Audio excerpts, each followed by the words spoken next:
For the purpose of this Pecha Kucha, I've expanded on general themes in postmodernism that can be found in Lyndon rather than the narrowly focused lit analysis, but I have also included the narrow focus key points from the lit analysis in this Pecha Kucha.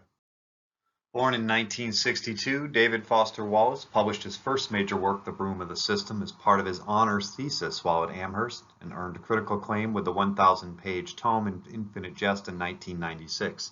He was a Pulitzer Prize finalist for his posthumously published work, The Pale King, in 2012. Wallace foregrounds Lyndon within the cultural turmoil of the 1960s, centering on the era's most notable and mythologized state actor LBJ, and including events such as the Kennedy assassination, civil rights marches, and Vietnam, firmly establishing American political and social history in the background for the Western reader.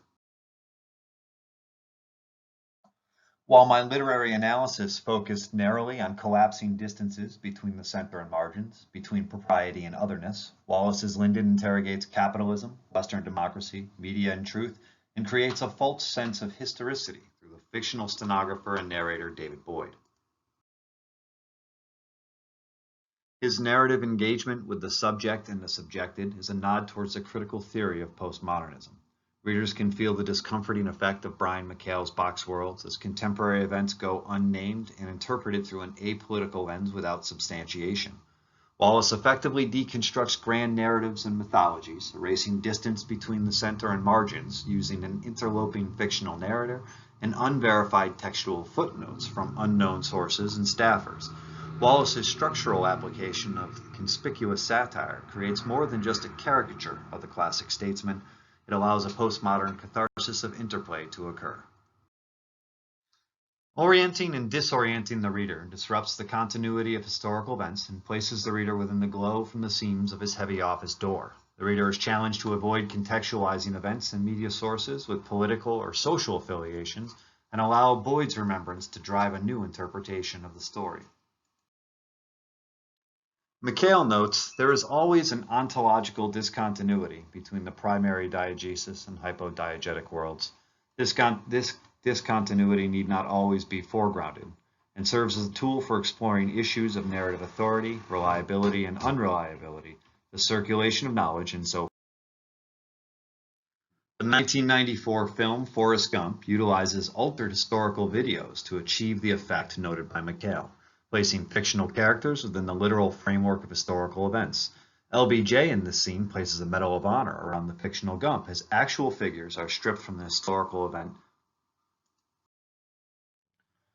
Baudrillard in Simulacra and Simulations recognize that the transition from signs that dissimulate something to signs that dissimulate that there is nothing marks a decisive turning point.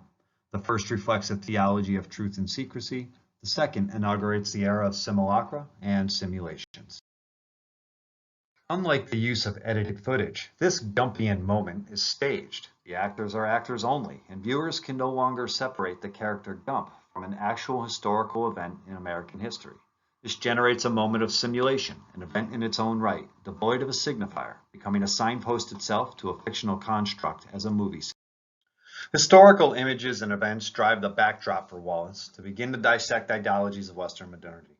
He ensures the reader reaches back into their learned history or experiential past by saying Lyndon spent the 14-minute ride to Parkland Hospital on the floor of the open-air limo, calling attention to the Kennedy assassination, but keeping enough distance to accommodate his fictional accounting.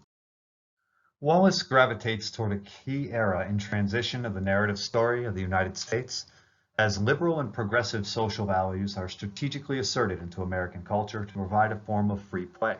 The stronghold of Western democracy and capital, idealized through whiteness, maleness, property ownership, and Christianity, are penetrated at their borders. To be mythologized is to be not only embellished, but to be symbolic and representational. LBJ as American figure is a story of Western democratic superiority, the embrace of rugged individualism, free markets, private property, and social values. Wallace intends to strip the myth, but only after reaffirming the symbol. LBJ is represented as prodigious, large hands, animalistic appearance, baring his teeth when angry. Boyd remembered he leaned over his desk at me, looked like a big predatory bird. The eagle as symbol of America becomes a tool for framing the narrative. Wallace reinforces this historical image and joins it with its binary. One goal of DFW's postmodern historical fiction piece, Lyndon, is the deconstruction and displacement of social, cultural, economic, and political propriety through the collapse of narrative distance.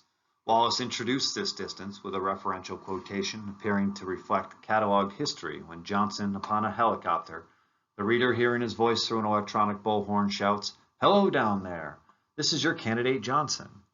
But Lady Bird, his wife, identifies the key paradox of this isolated center, the need for the marginalized other. LBJ suffers, as does Bird, for their representational characteristics and our inability to directly engage in free play. Lady Bird also notes Lyndon is haunted by his own conception of distance, his hatred of being alone. And his hatred of being alone is a consequence of what his memoir will call his great intellectual concept, the distance at which we see each other, arrange each other. The ghosts and stories that saturate the march of Western modernity ultimately prevent a coming together.